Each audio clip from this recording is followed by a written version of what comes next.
Kitab Mishnah adalah salah satu teks keagamaan utama dalam tradisi Yahudi yang memuat kumpulan hukum lisan yang disusun sekitar abad ke-3 Masehi oleh Rabbi Yehuda Hanasi. Namun, dalam konteks Islam, tidak ada versi khusus dari kitab Mishnah.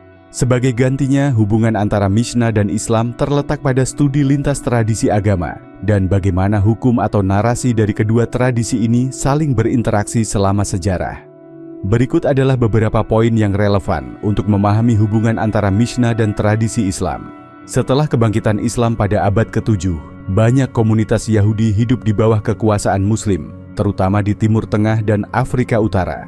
Dalam konteks ini, Mishnah dan Talmud tetap menjadi teks penting bagi komunitas Yahudi, sementara cendekiawan Muslim menunjukkan minat pada tradisi Yahudi, termasuk hukum dan tafsir agama mereka. Dalam beberapa karya filsafat Islam, seperti yang ditulis oleh Al-Farabi, Ibn Sina, atau Ibnu Rushd, ada pengaruh filsafat Yahudi yang berasal dari Talmud dan Mishnah yang diinterpretasikan melalui filsafat Yunani. Seperti Mishnah dalam tradisi Yahudi yang menjadi dasar hukum halakha, dalam Islam ada paralel dalam bentuk fiqih, yaitu upaya memahami dan menetapkan hukum Islam berdasarkan Al-Quran dan hadis. Beberapa cendekiawan Muslim seperti Sa'adiyah Gaon, abad ke-10, mempelajari tradisi Yahudi dan Islam secara bersamaan, menjembatani pemahaman antara keduanya. Pada zaman keemasan Islam, abad ke-8 hingga ke-13, terjadi penerjemahan besar-besaran teks-teks Yunani, Ibrani, dan Suriah ke dalam bahasa Arab. Dalam konteks ini, elemen-elemen hukum Mishnah mungkin dikenal oleh para cendekiawan Muslim melalui interaksi dengan para intelektual Yahudi. Teks Mishnah juga memengaruhi perkembangan sastra hukum dan pemikiran etis Yahudi di wilayah Islam yang kemudian berkontribusi pada diskusi lintas agama. Dalam beberapa narasi sejarah, tradisi lisan Mishnah disebut-sebut memiliki kemiripan dengan konsep hadis dalam Islam. Keduanya merupakan kumpulan ajaran yang disampaikan secara lisan sebelum disusun menjadi teks tertulis. Konsep pengumpulan dan sistematika hukum lisan dalam Mishnah mungkin memberikan inspirasi tidak langsung bagi beberapa aspek tradisi Islam. Tidak ada versi Islam dari kitab Mishnah, tetapi pengaruhnya dapat dilihat dalam studi lintas tradisi agama, khususnya dalam konteks interaksi intelektual antara Yahudi dan Muslim selama berabad-abad. Hubungan ini mencerminkan dialog yang kaya antara hukum, teologi, dan filsafat di dunia pra-modern.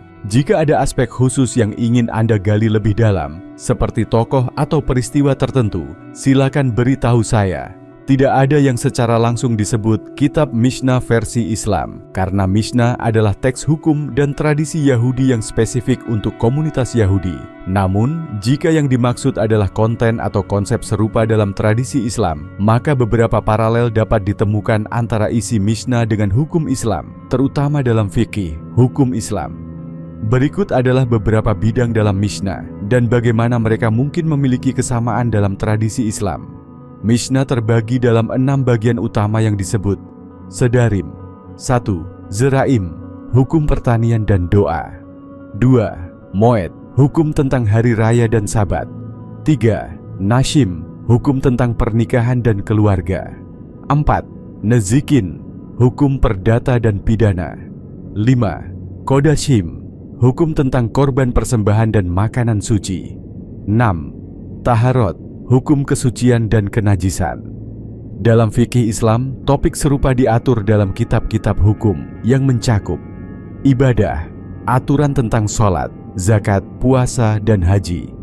Muamalat, aturan tentang transaksi dan hukum perdata.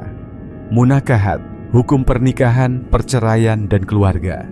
Jinayah, hukum pidana. Taharah, hukum kesucian dan kebersihan. Contoh paralelnya adalah hukum kebersihan dalam taharot dengan taharah dalam Islam yang membahas keadaan suci untuk ibadah. Mishnah merupakan kumpulan hukum lisan Yahudi yang disusun menjadi bentuk tertulis oleh Rabbi Yehuda Hanasi. Dalam Islam, hadis juga awalnya adalah tradisi lisan yang kemudian dikodifikasikan oleh para ulama seperti Imam Bukhari, Muslim, dan lainnya. Beberapa contoh aturan yang memiliki kemiripan antara Mishnah dan hukum Islam. Hukum hari raya. Dalam Moed, Mishnah membahas aturan Sabat dan hari raya Yahudi. Islam memiliki aturan serupa untuk hari Jumat, Idul Fitri, dan Idul Adha. Dalam Nashim, Mishnah membahas hukum nikah, perceraian dan perjanjian pranikah yang memiliki paralel dalam hukum munakahat Islam. Mishnah, terutama dalam Kodashim, mengatur hukum makanan halal menurut Yahudi, kashrut, seperti larangan makan babi dan darah, yang juga diatur dalam Islam dengan konsep halal dan haram.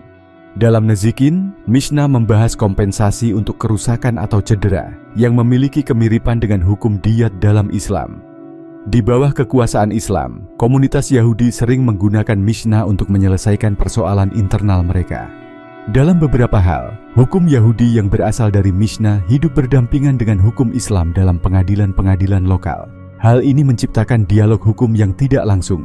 Isi kitab Mishnah versi Islam bukanlah sesuatu yang formal atau resmi, namun terdapat banyak kemiripan dalam konsep hukum antara Mishnah dan fikih Islam. Karena keduanya berakar pada tradisi hukum agama yang kompleks. Kedua tradisi ini menawarkan pendekatan sistematis untuk masalah kehidupan sehari-hari dengan dasar hukum keagamaan masing-masing. Jika Anda mencari contoh spesifik, saya bisa memperincinya lebih jauh. Pembahasan mengenai penyimpangan kitab Mishnah biasanya muncul dalam konteks perdebatan antaragama, terutama dari perspektif Islam atau Kristen yang melihat tradisi Yahudi dari sudut pandang tertentu. Dalam Islam, pandangan tentang teks-teks Yahudi seringkali terkait dengan keyakinan bahwa beberapa ajaran mereka mengalami distorsi, tahrif, baik dalam bentuk penambahan, pengurangan, atau interpretasi yang menyimpang dari wahyu asli. Berikut adalah beberapa poin yang sering diangkat terkait dugaan penyimpangan dalam Mishnah menurut sudut pandang agama lain, khususnya Islam.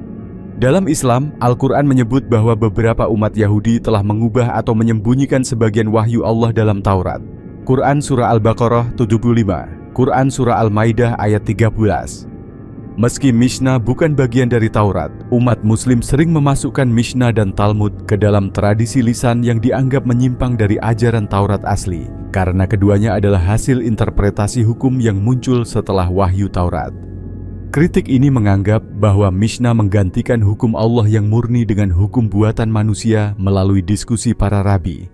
Mishnah adalah kumpulan hukum lisan yang dikodifikasi pada abad kedua dan ketiga Masehi, sekitar 100-500 tahun setelah Musa menerima Taurat menurut tradisi Yahudi. Dalam Islam ada pandangan kritis bahwa hukum lisan ini mengandalkan tafsiran manusia, para rabi, sehingga membuka ruang bagi penyimpangan dari hukum yang sebenarnya diberikan Allah. Mishnah banyak membahas aturan detail dalam ibadah, seperti pengorbanan hewan, kebersihan, dan hari Sabat. Kritik sering diarahkan pada penekanan yang terlalu kuat pada ritual formal dibandingkan esensi spiritual. Islam sering menekankan bahwa hukum harus seimbang antara syariah, hukum ritual, dan maqasid syariah, tujuan hukum, sehingga ritual yang berlebihan atau tanpa landasan ilahiyah dianggap sebagai bentuk penyimpangan. Beberapa aturan dalam Mishnah dianggap tidak memiliki dasar langsung dalam teks Taurat. Misalnya, aturan spesifik mengenai Eruf, zona komunitas di mana aturan Sabat dilonggarkan, dianggap sebagai inovasi manusia yang tidak berasal dari wahyu asli. Islam memandang penambahan hukum seperti ini sebagai bentuk penyimpangan karena melibatkan interpretasi manusia yang menggantikan wahyu. Dalam Mishnah, para rabi memegang peranan besar sebagai penginterpretasi hukum. Tradisi ini mengangkat otoritas mereka hingga kadang-kadang dianggap lebih tinggi daripada teks tertulis.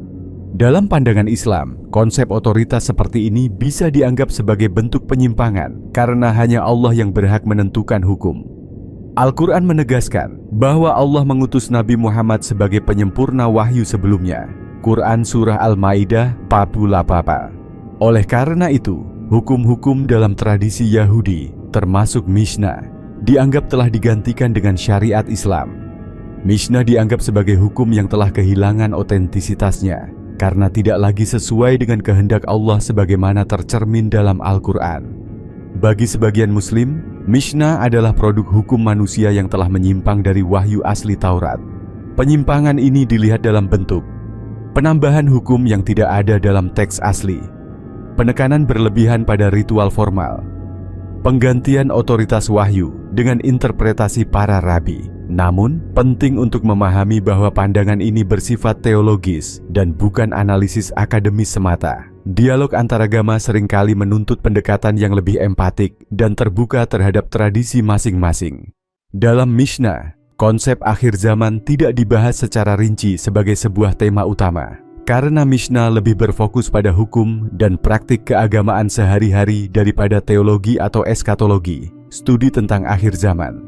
Namun, ide-ide tentang akhir zaman dalam tradisi Yahudi dapat ditemukan dalam teks-teks lain yang terkait dengan Mishnah, seperti Talmud, dan diwarnai oleh interpretasi rabbinik terhadap kitab suci Yahudi, Tanakh. Berikut adalah ringkasan pandangan mengenai akhir zaman dalam tradisi Yahudi berdasarkan elemen-elemen yang terkadang disinggung dalam Mishnah dan teks rabbinik lainnya.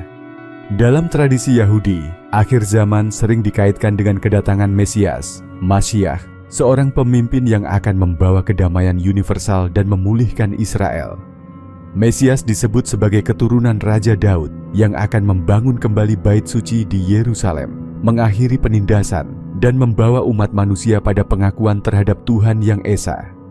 Dalam traktat Sanhedrin yang menjadi bagian Talmud, terdapat diskusi mengenai tanda-tanda kedatangan Mesias.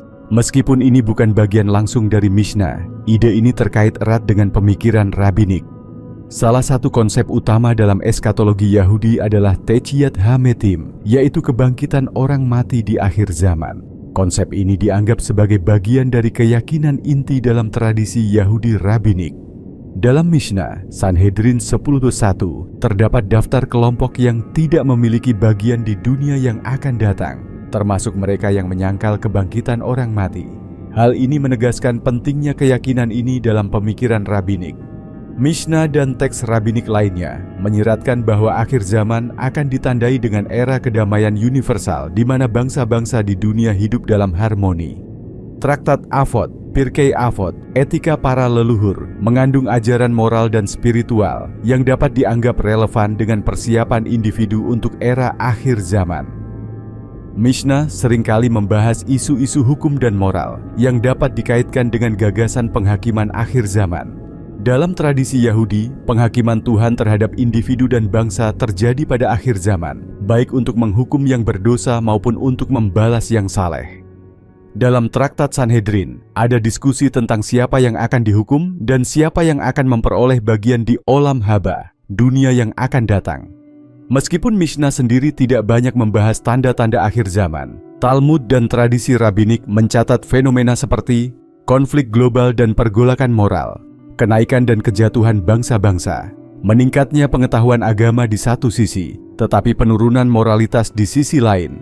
Mishnah bukanlah teks yang secara langsung mengeksplorasi konsep akhir zaman secara rinci, tetapi beberapa ide tentang eskatologi, seperti kebangkitan orang mati, Techiat HaMetim, dan dunia yang akan datang, Olam Haba, disinggung sebagai bagian dari keyakinan inti dalam tradisi Yahudi. Diskusi lebih luas tentang akhir zaman dapat ditemukan dalam Talmud dan tulisan-tulisan rabbinik lainnya yang berkembang dari dasar hukum dan tradisi yang tercantum dalam Mishnah.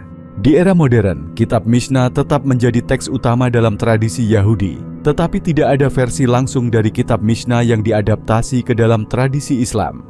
Namun, beberapa perkembangan di era modern memungkinkan dialog dan kajian lintas agama yang menjembatani tradisi Yahudi dan Islam, termasuk refleksi hukum, etika, dan spiritualitas yang ditemukan dalam Mishnah dan hukum Islam.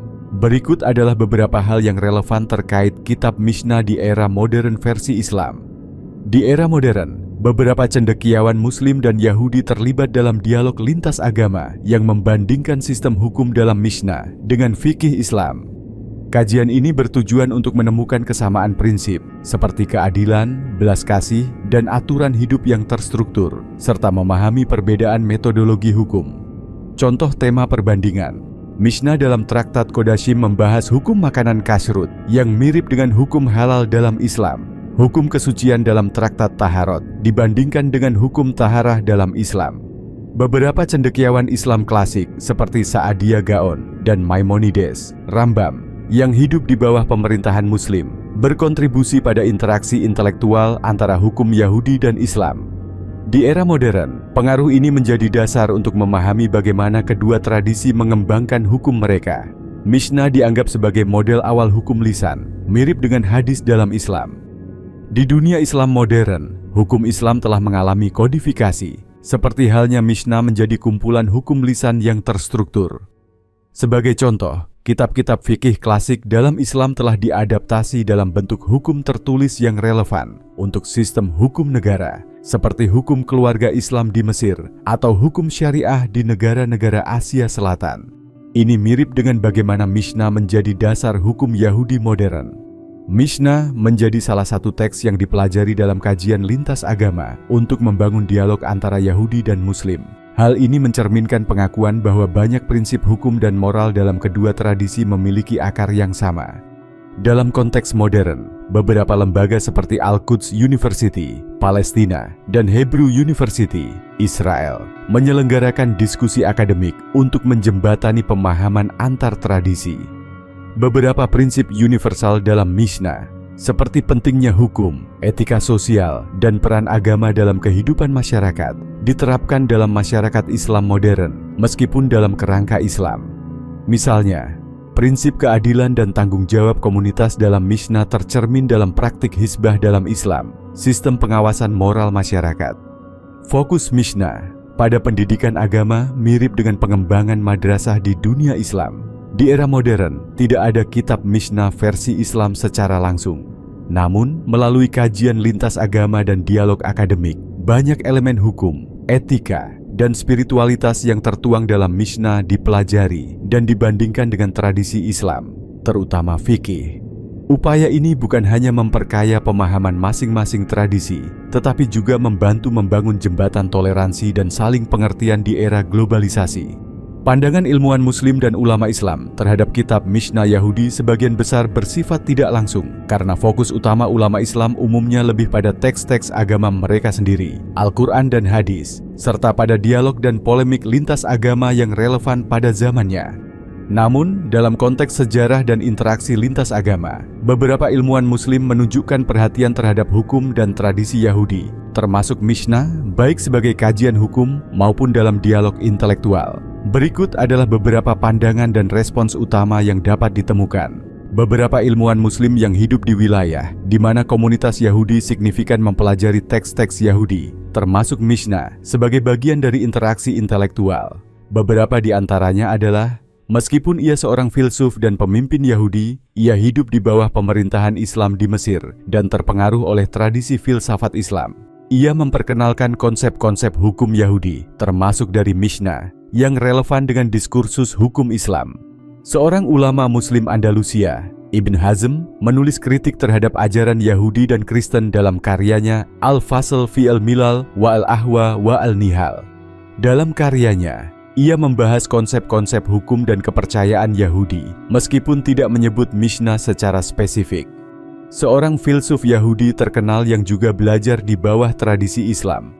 Karya-karyanya tentang hukum Yahudi sering memanfaatkan struktur Mishnah, dan ia menjadi jembatan antara dua tradisi hukum, meskipun ia tidak seorang Muslim. Meskipun Mishnah sendiri jarang menjadi subjek kajian langsung, ada kesadaran di kalangan ulama Islam bahwa hukum Yahudi, halakha, memiliki kesamaan dengan fikih Islam. Kesamaan ini menjadi subjek kajian dalam beberapa konteks. Paralel antara hukum lisan, Mishnah, dan hadis.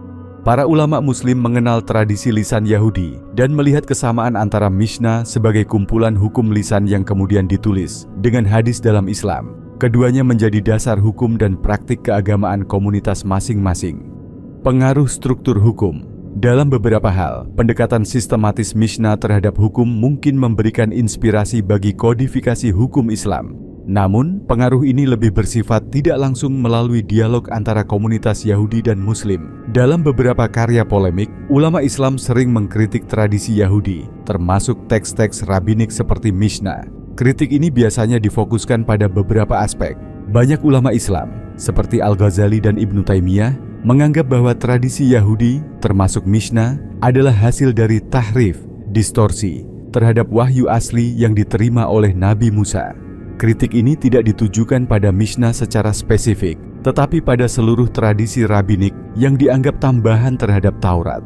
Beberapa ulama Islam, seperti Ibnu Qayyim, mengkritik hukum Yahudi sebagai terlalu kaku dan tidak sesuai dengan semangat kasih sayang yang mereka klaim sebagai karakteristik Islam. Di era modern, beberapa ilmuwan Muslim menunjukkan pendekatan yang lebih moderat terhadap tradisi Yahudi, termasuk Mishnah, terutama dalam konteks dialog lintas agama. Beberapa contohnya, seorang reformis Islam Mesir yang mendorong dialog dengan komunitas Yahudi dan Nasrani untuk mempererat hubungan lintas agama. Meskipun tidak membahas Mishnah secara langsung, pendekatan Abduh menekankan penghormatan terhadap tradisi lain. Seorang pemikir Islam modern yang mendorong kajian lintas agama, termasuk tradisi Yahudi. Ia menganggap teks-teks seperti Mishnah sebagai bagian dari warisan hukum monoteistik yang perlu dipahami bersama. Di era modern, beberapa universitas di dunia Islam mulai mengajarkan tentang teks-teks Yahudi, termasuk Mishnah, sebagai bagian dari kajian lintas agama. Hal ini memungkinkan cendekiawan Muslim memahami hukum Yahudi secara lebih mendalam, terutama dalam dialog dengan komunitas Yahudi. Pandangan ilmuwan Muslim dan ulama Islam terhadap Mishnah sangat beragam, mulai dari minat intelektual hingga kritik terhadap tradisi rabbinik. Namun, pada intinya, Mishnah dihormati sebagai bagian dari tradisi hukum yang penting dalam agama Yahudi, meskipun seringkali dipandang melalui lensa Islam.